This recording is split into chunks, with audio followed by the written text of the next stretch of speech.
예, 기무사의 계엄령 실행 문건 앞서서 말씀을 드렸었는데요.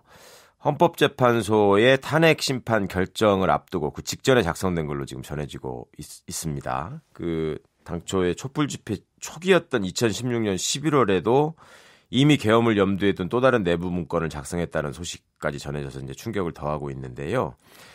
이제 어제 인도를 방문 중인 문재인 대통령도 독립수사단 구성을 전격 지시했고, 군 내부에 이제 독립수사단을 만드는 거는 창군 이래 처음 있는 일인데 이게 그만큼 심각하다는 얘기가 되겠습니다.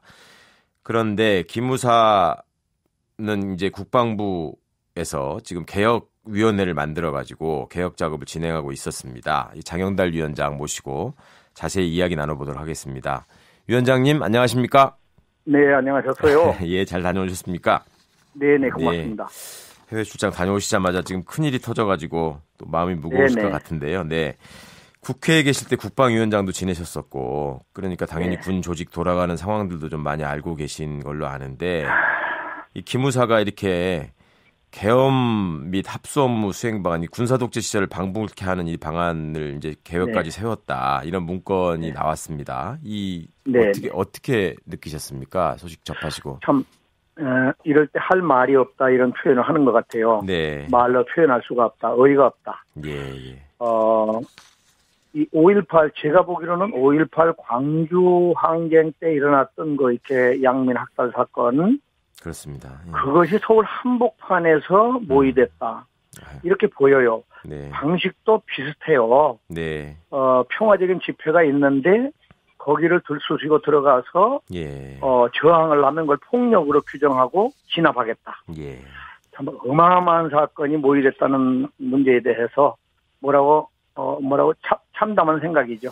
그러니까 말입니다. 시기를 보면은 이 네. 촛불 집회 초기부터 지금 계엄령을 준비했다는 내용들이 나오고 있고요. 그러니까요. 또 뭐 합참까지 이제 언급이 돼 있는데 이게 군 조직이 전방위적으로 이 내용을 공유하고 있었던 게 아닌가 이제 이런 의심들을 당연히 해야 될 것 같습니다. 어떻게 보이십니까? 네. 대통령께서 특별 수사를 지시하셨으니까 좀 기다려 봐야 되겠는데 이건 네. 군 검찰만으로도 안 될 것 같고 나중에는 이제 검경 수사단까지 포함되지 않겠는가 하는 느낌이 들어요. 네. 제가 제일 궁금한 거는 촛불 집회가 그렇게 평화적으로 진행됐을 때 네. 기무사나 군에서 이런 걸 검토했다고 하면 경찰에서 우리 치안 업무는 1차적으로 경찰이니까 그렇죠. 네. 경찰에서 앞으로 예견되는 사태에 경찰로서는 도저히 불가능하겠다.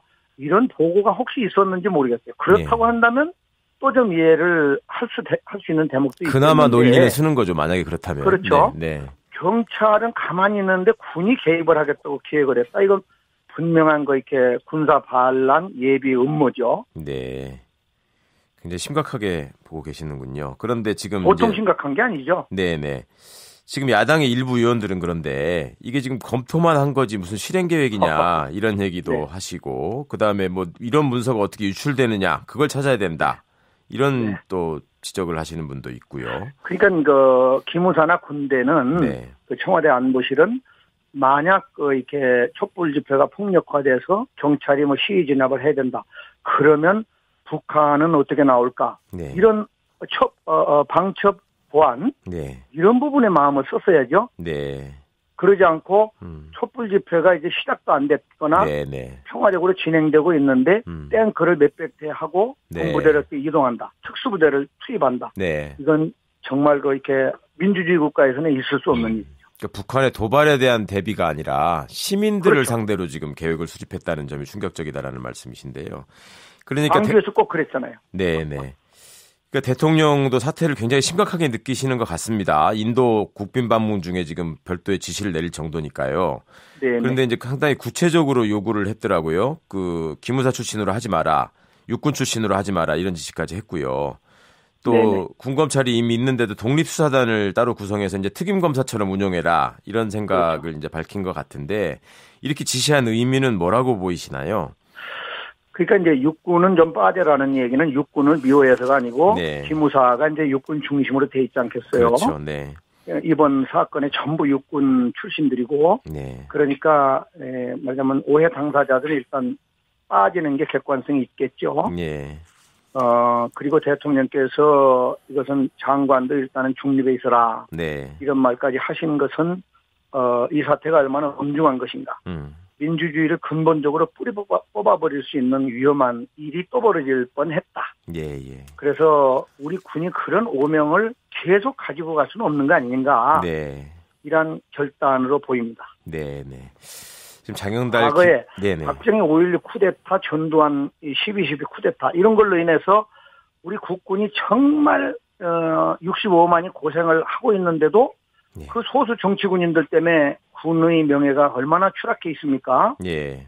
그런 것들을 끌어올리려고 노력을 하려고 하는데 또 이런 일이 벌어졌다. 그렇습니다. 예. 이건 참 대통령으로서는 더더욱이나 그냥 넘어갈 수 없는 대목이죠. 그 이제 국방부 장관은 3월달에 이미 보고를 받아서 지금 알고 있었다는 거잖아요. 그런데 그러니까요. 네. 그 점이 참 장관께서도 네. 그 뭔가 설명을 해야 될 부분이 생긴 거죠. 네, 네. 알겠습니다. 지금 장영달 기무사 개혁위원장과 말씀 나누고 있는데요. 결국 이제 수사로 밝혀야 될 것이 도대체 누가 지시를 해서 이런 문건을 만든 것이냐. 네. 이게 이제 누구한테 보고했고 또 왜 보고한 거냐 이런 것도 이제 밝혀져야 되지 않겠습니까? 그렇다면 네. 대통령이 지시한 이제 독립수사단의 수사 범위나 방식은 어떻게 진행돼야 한다고 보이십니까? 이제 그 대통령께서 이 가이드라인을 분명히 하셨더라고요. 네. 장관까지도 중립에 서고 해공군 검찰단들이 나서라. 네. 이렇게 돼 있는데 제가 보기로는 그 당시에 상식적으로 봐서라도 기무사라고 하는 것은 대통령의 통수권을 직접 돕는 네. 그런 위치에 있지 않습니까? 그렇습니다. 그렇게 봤을 때 기무사가 그런 기획을 했다고 하면 네. 스스로 충성심을 발휘했을 수도 있고 네. 더 오히려 가능성이 높은 것은 청와대의 비서실이나 안보실 이런 네. 데서 요청했을 수도 있는 거죠. 네. 왜냐하면 국방부 장관하고도 이제 소통을 하지만 기무사라고 하는 것은 비상시에 오히려 이 국군에 대해서 청와대에 보고하고 정보를 주고받고 하는 경우가 크니까. 네. 그래서 이 문제는 어쩌면은 군 검찰단만으로도 어렵고 그 책임자들이 이제는 민간인이 돼 있기 때문에 예. 검찰이나 경찰, 특히 검찰, 합동 수사가 일반 불가피하다. 검찰도 네. 합동 수사반이 될 가능성이 높다고 보여요. 네, 네. 알겠습니다. 근데 이게 지금 계엄은 사실은 군에서는 합참의 업무잖아요. 기무사의 업무가 아니고. 네, 그렇습니다. 네. 그런데 그 문건을 만약에 기무사가 지금 장관에게 보고했을 가능성이 높아 보이는데요. 네. 당시 한민국 국방부 장관이 합참의장을 또 거쳐서 국방부 장관이 된 분이니까 네. 그거를 기무사가 들고 오면 정상적인 경우 같으면 왜 이거를 당신들이 보고하느냐라고 지적을 했어야 될 것 같은데 네. 뭐 그런 흔적은 전혀 안 보이는 것 같습니다. 지금. 그러니까 이게 기본적으로 아까 말씀드렸지만 경찰의 업무를 왜 군대가 나선다고 했는가? 글쎄 말입니다. 네. 그 대목이 우선 제일 중요한 것 같고요. 네네. 또 방금 말씀하신 대로 합참, 합참의 네. 업무는 합참은 빼버리고 네. 기무사를 통해서 모든 걸 하려고 했다고 하는 면은 예. 이게 꼭 전두환 보안사령관 시절에 그 특수부대 자기가 있었던 특수부대를 동원해서 네네. 했던 행위나 비슷해 유사해요. 네. 그러니까 지금 군대도 과거에 이 일부 선배들이 저질렀던 그러한 사고를 네. 그대로 답습하고 있는가 하는 의혹에 대해서 참담한 거죠, 우리 국민들이. 그러니까요. 그 관성적 사고를 여전히 벗어나지 못했다. 이런 그렇죠. 점이, 예. 대단히 중요한 대목이죠. 그렇습니다. 저희들이 이렇게 개혁위원회나 네. 또 군인들하고 이렇게 얘기를 해보면 지금은 인터넷이 발달되고 SNS가 발달되어 있기 때문에 쿠데타나 이런 건 엄두도 못 낸다고 얘기를 해요. 네. 근데 이번 사건을 보면 엄두를 내는 게 아니라 버젓이 지금 기획을 하고 있거든요. 그러니까 부대 이동 계획까지 다 지금 만들어 놨고 그렇죠. 그랬으니까요. 네. 보통 놀라울 일이 아닙니다. 이게. 그렇다 보니까 이제 너무 충격적인 이런 문건들이 또 확인이 되고 하다 보니 여론은 이제 지금 국방부가 무슨 기무사 개혁위원회를 만들었다고 하는데 이걸 믿을 수 있겠냐 이런 것도 있는 것 같습니다. 저도 뭐 개혁위원회 한 사람이고 네. 위원장님께서 또 회의를 주관하고 계십니다마는 부담도 이제 많이 생기신 것 같습니다. 그러니까 이제 저희들이 개혁위원회를 시작했을 때는 네. 그 국방부로부터 정치 개입 차단, 민간 사찰 차단, 그렇죠. 그리고 군 내부에서 기무요원들이 특권의식 철폐 네. 이런 것들이 어떻게 하면은 없어질 수 있겠는가를 강구해 달라는 그런 요청을 받고 시작을 했단 말이에요. 네.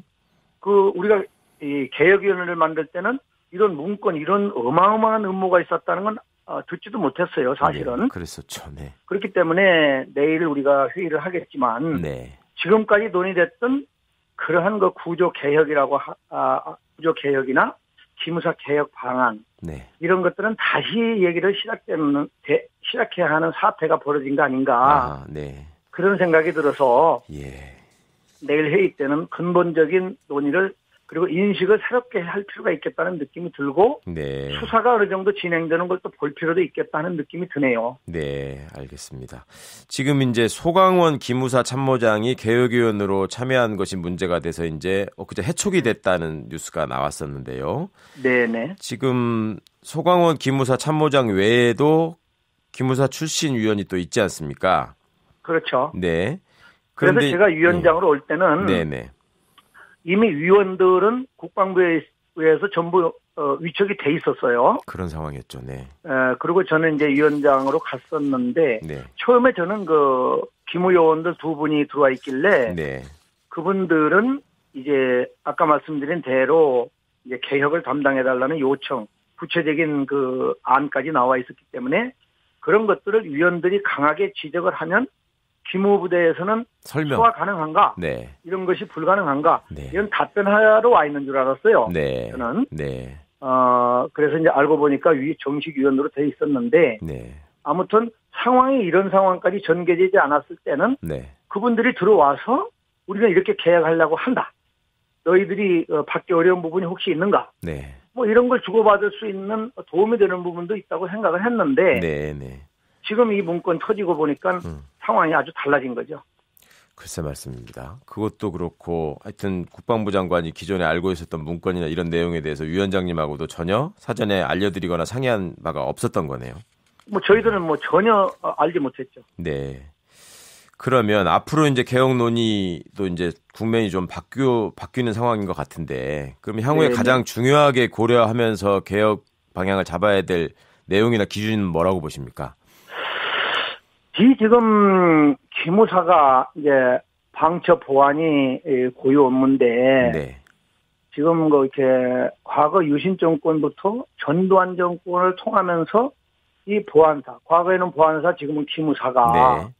하라는 일은 않고 이 쿠데타 음모나 하고 이런 걸로 지금 국민 눈에 각인이 돼 있고 사실이 그랬었단 말이에요. 네. 이러한 부분을 어떻게 개혁해서 제자리에 놓을 수 있겠는가가 숙제인데, 네. 저는 가장 좋은 것은 국회에서 입법화해서 예. 보훈처처럼 국군 정보처라거나 이러한 기관이 생기는 게 가장 좋을 것 같아요. 네. 그래서 거기에서 문민 통제의 일환으로 지금 기무사의 고유 업무를 담당을 하고, 예. 그리고 대통령은 처장을 임명해서 보좌를 받고, 그리고 이 가칭 국군 정보처라고 하면 그것은 국회에 일단 심의 감시를 받는 거예요. 예. 그래서 지금과 같은 오해는 없어질 수 있지 않겠는가 하는 생각인데 그건 여야가 합의를 해줘야 돼요. 그렇죠. 법을 만들어야 네. 되니까. 네. 근데 여야가 만약 이런 걸 가지고 군대라고 하는 것은 하루도 보안 방첩을 소홀히 할 수 없는 거 아니겠어요? 그렇습니다.